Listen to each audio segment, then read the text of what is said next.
Syederalun, Kapolri Jenderal Listio Sigit Prabowo memastikan aparat kepolisian hanya akan berjaga di luar Stadion Utama Gelora Bung Karno atau GBK saat melakukan pengamanan turnamen Piala AFF 2022.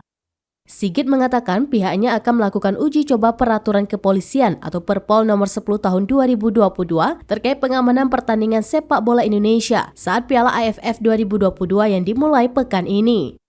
Selain hanya berjaga di luar stadion, Sigit juga memastikan polisi tidak akan menggunakan gas air mata dan senjata api atau senpi saat melakukan pengamanan pertandingan.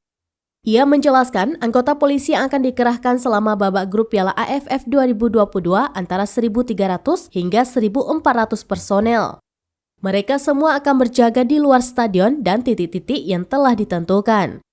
Adapun yang nantinya berjaga di dalam stadion adalah tenaga pengamanan independen dari PSSI.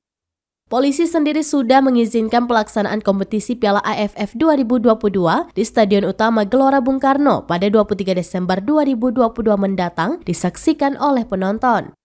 Ia menuturkan perizinan kompetisi Piala AFF 2022 harus mengikuti syarat yang mengacu dengan manajemen risiko, yakni pelaksanaan kompetisi digelar dengan 70% kapasitas penonton.